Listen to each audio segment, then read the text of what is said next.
اب یہ ووٹ کیوں ضائع ہوئے؟ تو یہ خیر سوال اپنی جگہ پہ ہے۔ مراد سعید نے 26، فیصل جاوید نے 22، جبکہ مرزا آفریدی اور نور الحق قادری نے 21 ووٹ لیے۔ 90 ووٹوں پر پاکستان تحریک انصاف کو 4 جنرل نشستیں ملی۔ اچھا، اب اپوزیشن کی اگر آپ یہاں بات کریں تو جنرل نشستوں پر اپوزیشن کے 3 امیدواروں کو مجموعی طور پر 53 ووٹ ملے، جو ان کی 100% اسٹرینتھ ہے۔ پھر جس کا مطلب یہ ہے کہ اپوزیشن کو کسی پاکستان تحریک انصاف والے نے ووٹ نہیں ڈالا ہے۔ تو پھر سوال یہ اٹھتا ہے کہ پاکستان تحریک انصاف نے اس فارمولے کے تحت کیسے ایک سیٹ کم حاصل کی ہے؟ تو اس کا جواب ایوریج میں ہے۔ اپوزیشن نے 53 ووٹوں میں 3 سیٹیں حاصل کیں، 2 سیٹیں 18 ووٹوں سے اور 1 17 ووٹوں سے۔ اگر اپوزیشن کی سیٹوں کا ایوریج ہم نکالیں تو یہ 18 بنتا ہے، اور یہ ایوریج پاکستان تحریک انصاف کے 90 ووٹوں پر اپلائی کی جائے تو 18 کے حساب سے 5 سیٹیں بنتی ہیں۔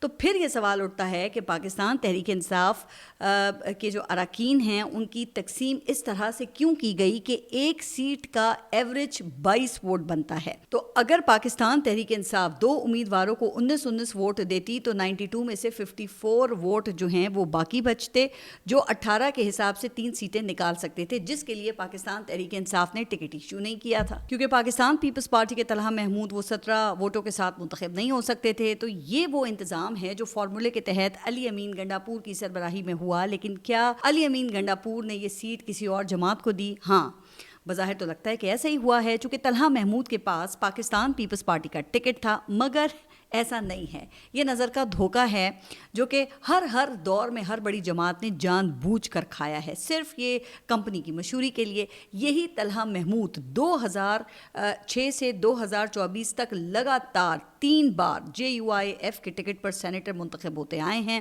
اچھا، اس دوران JUIF سے ان کی اتنی ہی وابستگی تھی جتنی پاکستان پیپلز پارٹی سے ہے، ورنہ کیا یہ ہو سکتا ہے کہ نون لیگ 18 سیٹوں کے بجائے 1 سیٹ جیتے اور پاکستان پیپلز پارٹی 11 ووٹوں کے ساتھ 2 سیٹیں نکال لے؟ تو پھر اس سے کیا ثابت ہوا؟ تو اس سے یہ ثابت ہوا ہے کہ طلحہ محمود کا شمار تو پاکستان پیپلز پارٹی میں ہوگا، لیکن استعمال کیمیا دانوں کی ثوابدید پر ہے، جو انہیں JUIF میں پارک کریں یا پھر ان کی مرضی ہے کہ پاکستان پیپلز پارٹی میں۔ تو ہو سکتا ہے کہ اگلے ٹینیور میں ایسا ہی کوئی پروڈکٹ پاکستان تحریک انصاف کو بھی مل جائے جو کھانے سے زیادہ دکھانے کے لیے ہو۔ ویسے ماضی میں پاکستان تحریک انصاف کو ایسی ٹرانزیکشنز بھی مل چکی ہیں۔ آپ سینیٹر دلاور خان کی مثال کو لے لیں، وہ 2018 میں نون لیگ کی مدد سے آزاد حیثیت میں منتخب ہو کر آئے تھے۔ اسمبلی میں آئے تو اپنا الگ سے آزاد گروپ بنا لیا انہوں نے، جس کی خدمات حسب ضرورت پاکستان تحریک انصاف کی حکومت کو فراہم کی جاتی تھیں، لیکن جب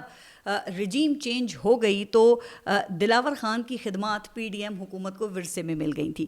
پھر گزشتہ سال جنوری میں دلاور خان کے آزاد گروپ نے باپ پارٹی کے ساتھ مل کر سینٹ سے صرف 14 سینیٹرز کی مدد سے الیکشن ملتوی کرانے کی قرارداد پاس کروا لی۔ اس دوران نون لیگ اور پاکستان پیپلز پارٹی کے جو سینیٹرز تھے وہ تو دیکھتے کی دیکھتے ہی رہ گئے، اور یہاں تک کہ کورم تک پوائنٹ آؤٹ وہ نہ کر سکے، اور پھر بعد میں دونوں جماعتیں اس قرارداد سے لا تعلقی کا اعلان کرتی پائی گئیں۔ بہرحال اب وہی دلاور خان JUIF کے ٹکٹ پر سینیٹر منتخب ہو گئے ہیں۔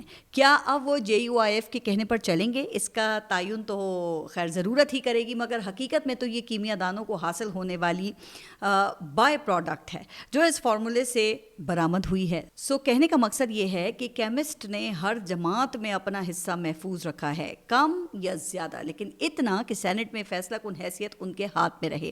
لیکن اس کے برعکس خیبر پختونخوا حکومت اور اپوزیشن نے بڑے فخر سے یہ دعویٰ کیا کہ متفقہ فارمولے سے ہارس ٹریڈنگ کا راستہ روکا گیا، جمہوریت کا بول بالا ہوا۔ اب پتہ نہیں کہ جمہوریت کا بول بالا ہوا ہے یا ایوان بالا کا پول مزید کھلا ہے، کیونکہ یہ ہارس ٹریڈنگ سے زیادہ اب آگے بڑھ کے ہاؤس ٹریڈنگ کا معاملہ بنتا جا رہا ہے۔ لیکن ایک بات تو ماننی پڑے گی کہ KP کی حکومت اور ان کی اپوزیشن نے مل کر ایک امیدوار، جی ہاں صرف ایک امیدوار، خرم ذیشان کو شکست دے دی ہے، جو کوئی بھی ووٹ حاصل نہیں کر سکے، چونکہ وہ پاکستان تحریک انصاف کے دیرینہ کارکن تھے۔ اب سوال یہ ہے کہ اس فارمولے پر عمل درآمد کیسے ممکن ہوا اور عمل درآمد کے لیے پاکستان تحریک انصاف کے اندر کس کس طرح کے جتن کیے گئے، اس کو سمجھنے کے لیے خیبر پختونخوا کے سیکرٹری جنرل علی اصغر خان کی ایک ایکس پوسٹ اہم ہے۔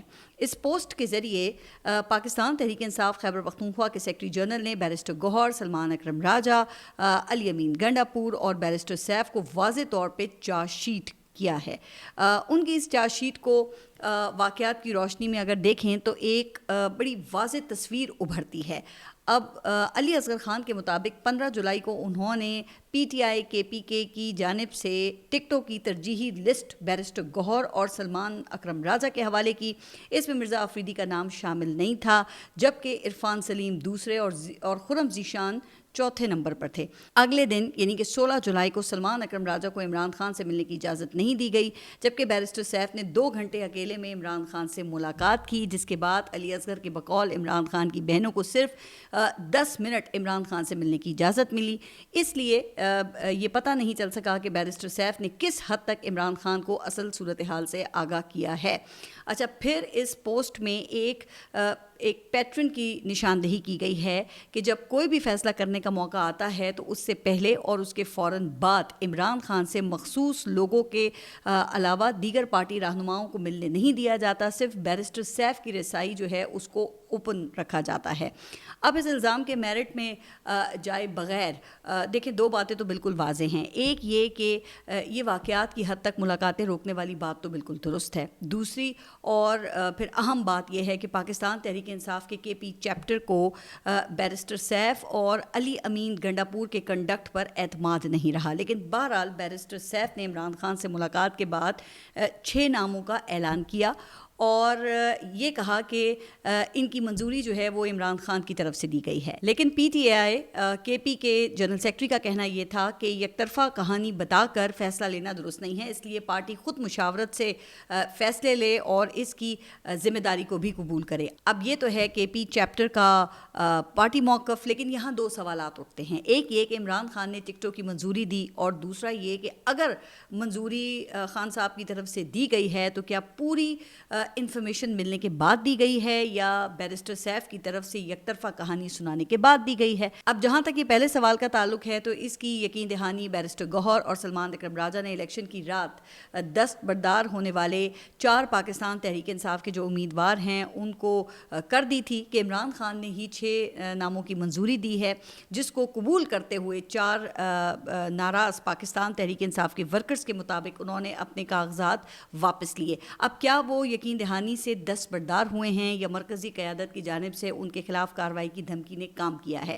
تو یہ جو حقیقت ہے ظاہر ہے یہ بھی کچھ دنوں میں کھل کر سامنے آ ہی جائے گی، لیکن دوسرے سوال کا جو جواب ہے وہ تو ابھی تک نہیں ملا، اور یہ تب ہی ملے گا جب عمران خان کے ایکس اکاؤنٹ سے اس کی تصدیق ہوگی یا جب ان سے خیبر پختونخوا کے پارٹی چیپٹر کو ملنے کا کوئی موقع ملے گا۔ لیکن اگر ریکارڈ کا جائزہ لیں تو 14 جولائی کو یہ خبریں تو آنا شروع ہو گئی تھی کہ علی امین گنڈاپور اور کے پی اپوزیشن کے درمیان کسی فارمولے پہ بات چیت چل رہی ہے، جس میں اپوزیشن نے 5 سیٹوں کا مطالبہ کیا۔ حالانکہ انہی خبروں کی تفصیلات میں کے پی اسمبلی کے اپوزیشن لیڈر اور امیر مقام کے بھائی ڈاکٹر عباد اللہ نے تسلیم کیا کہ مخصوص نشستوں کے بعد اپوزیشن 4 سیٹیں جیت سکتی ہے، جس کے دوسرے دن کے پی چیپٹر نے 5 جنرل سیٹوں کی ترجیحی لسٹ خان صاحب کو بھیجنے کے لیے ارسال کی، جس کے بعد بیرسٹر سیف کی عمران خان سے ملاقات ہوئی، جس کے بعد مرزا آفریدی کا نام باضابطہ طور پہ اس کو اون کیا گیا۔ حالانکہ مرزا آفریدی سمیت پاکستان تحریک انصاف کے منتخب ہونے والے جو 6 سینیٹرز ہیں ان کا نام کے پی حکومت کی ترجیحی لسٹ کے طور پہ بہت پہلے سے گردش کر رہے تھے۔ ویسے کیا کے پی حکومت کو صوبائی پارٹی کی مرضی کا پتہ نہیں تھا، علم نہیں تھا؟ تو ایسا تو نہیں ہو سکتا۔ تو پھر کیوں نہ مرزا آفریدی کو بھی خراج ہی سمجھا جائے، جو دیگر جماعتوں کی طرح پاکستان تحریک انصاف نے کیمیا دانوں کی جھولی میں ڈالے ہیں، بلکہ کیمسٹ تک رسائی رکھنے والے تجزیہ کار تو پھر یہاں تک دعویٰ کر رہے ہیں کہ نور الحق قادری بھی کسی اور کی نامزدگی ہیں، جو اگرچہ عمران خان کی کابینہ کا حصہ تھے لیکن مخصوص تجزیہ کاروں کے مطابق کسی اور کے کوٹھے پر تھے۔ اسی طرح اعظم سواتی کو منتخب ہونے سے پہلے ہی نیب نے یہ اربوں روپے کے کرپشن سکینڈل میں شامل تفتیش کر دیا ہے، اس لیے ان کے سر پر بھی تلوار لٹکی ہوئی ہے۔ اس طرح دیکھا جائے تو فارمولا بنانے والے کیمسٹ کے قریبی ذرائع پاکستان تحریک انصاف کی 6 میں سے 3 جو سینیٹرز ہیں ان کو نیوٹرل قرار دے رہے ہیں. اچھا, اگر کیمسٹ اتنی باریک بینی سے سب کچھ دیکھ رہے ہیں تو مراد سعید جیسے انقلابی وہ کیسے منتخب ہو گئے, یا ان کو منتخب کروانے کی اجازت وہ کس نے دے دی, جبکہ وہ تو 9 مئی کے بعد سے انڈر گراؤنڈ ہیں. اس کا بھی ایک دلچسپ پہلو ہے. پہلی بات یہ کہ مراد سعید کا منتخب ہونا علامتی طور پہ پاکستان تحریک انصاف کے لیے ایک بڑی کامیابی ہے, لیکن کیا عملی طور پہ یعنی پریکٹیکلی مراد سعید سینٹ کا حلف لے کر ایکٹیو سیاست میں حصہ لے سکیں گے؟ اگر وہ لینا چاہیں بھی نا تو کیا مراد سعید کو قبولیت مل سکے گی؟ تو اس کی ایک بڑی مثال جو ہے وہ اعجاز چودھری صاحب ہیں, جو 9 مئی کے الزام میں آپ کو پتہ ہے کہ اس وقت قید کاٹ رہے ہیں. ان کے پروڈکشن آرڈر پر بھی عمل نہیں کیا جاتا اور سینٹ میں ان کا ہونا یا نہ ہونا یہ ایک برابر ہے. اب اگر مراد سعید کے ساتھ بھی بالکل ویسا ہی سلوک ہوتا ہے تو پھر اس سب کا فائدہ کیا ہے؟ اچھا, اس پہلو سے دیکھا جائے تو یہ نظام کے لیے ایک بڑی فیور ہے. مجھے یاد ہے کہ اسحاق ڈار صاحب نے بھی سینیٹر منتخب ہونے کے بعد 1 سال بعد حلف لیا تھا, لیکن وہ بھی اس وقت جب رجیم چینج ہو چکی تھی. تو کیا پھر مراد سعید کو بھی ایسا موقع ملے گا؟ ویسے پاکستان کی سیاست میں کچھ نہیں کہا جا سکتا, کسی بھی وقت کچھ بھی ہو سکتا ہے, لیکن فی الوقت تو اس کے کوئی آثار نظر نہیں آ رہے ہیں. ہاں, اگر اس تجربے کے بعد موجودہ لٹمس پیپر یا پھر سیم پیج گرین سے ریڈ ہو گیا تو سمجھا جائے گا کہ یہ سینٹ الیکشن میں پاکستان تحریک انصاف کی طرف سے نظام کے لیے نذرانے قبول ہو گئے ہیں. لیکن اگر ایسے ہی سٹیٹس کو برقرار رہا تو یہ ایک ٹرک کی بتی ہی ہوگی. پاکستان تحریک انصاف کے مخالفین کی پھر یوں ہی موجیں لگی رہیں گی. تو حتمی فیصلے کا اعلان تو پھر ظاہر ہے کہ فارمولا بنانے والے کیمسٹ نہیں کرنا ہے, جن کے دیے ہوئے انگریڈینٹس کو کے پی حکومت اور اس کے مخالف جماعتوں نے فارمولے میں ڈھالا ہے. اب اس ڈیمونسٹریشن کے بعد اگلی پیش رفت جو ہے وہ اہم ہوگی, جو نظام کی سوچ کی سمت کا تعین کرے گی. چونکہ کوٹ لکھپت جیل میں اسیر پاکستان تحریک انصاف کے رہنماؤں کے خلاف 9 مئی کی جو ٹرائل ہیں ان کا فیصلہ بھی آنے والا ہے. اگرچہ اس مقدمے کے ایک سٹار وٹنس نے گواہ کا فیصلہ لینے میں ہچکچاہٹ دکھائی ہے, لیکن شاہ محمود قریشی کے صبر کا پیمانہ لبریز ہو گیا ہے. انہوں نے گزشتہ سماعت میں کہا ہے کہ اگر میں 9 مئی میں ملوث ہوں تو مجھ پر اللہ کا قہر نازل ہو. لیکن ظاہر ہے کہ جج نے اس بات پر تو فیصلہ نہیں کرنا. اگر کرنا ہوتا تو پھر یہ 2 سال سے ٹرائل پینڈنگ نہ ہوتا. اچھا, اب نظام کے ایک اور سرفراز کی بات کرتے ہیں اور وہ ہیں جناب سرفراز بگٹی. اب عید الاضحیٰ کے بعد کوئٹہ میں غیرت کے نام پر دوہرا قتل ہوا اور قبائلی سردار کے فیصلے پر ایک خاتون اور ایک مرد کو کاروکاری کر کے مار دیا گیا. لیکن بلوچستان حکومت کو اس پورے واقعے کی کانوں کان خبر نہ ہوئی. پھر سوشل میڈیا پر وائرل ہونے والی ویڈیو کے ذریعے اس دوہرے قتل کا ان کو پتہ چلا اور اب وہاں وزیر اعلیٰ یہ فرما رہے ہیں کہ جی قاتلوں کی مہربانی کہ انہوں نے خود اس ویڈیو کو پوسٹ کر دیا, ورنہ بلوچستان حکومت تو اس سے بے خبر ہی رہتی. اب یہ اس نظام کی ہی کیمیا دانی ہے جس نے سرفراز بگٹی کو سینٹ سے نکال کر بلوچستان میں پوسٹ کر دیا, ورنہ یہ ساری زندگی ساری عمر بھی لگے رہتے نا تو کبھی بھی وزیر اعلیٰ نہیں بن سکتے تھے. اب وہاں یہ خوب اپنا کمال دکھا رہے ہیں. قاتلوں کو سزا دلوانے کے بجائے وزیر اعلیٰ جو ہیں وہ سوشل میڈیا کے اوپر برس رہے ہیں کہ قتل ہونے والے مرد اور عورت کو شادی شدہ جوڑا کیوں کہا ہے. یہ سرفراز بگٹی صاحب کہہ رہے ہیں.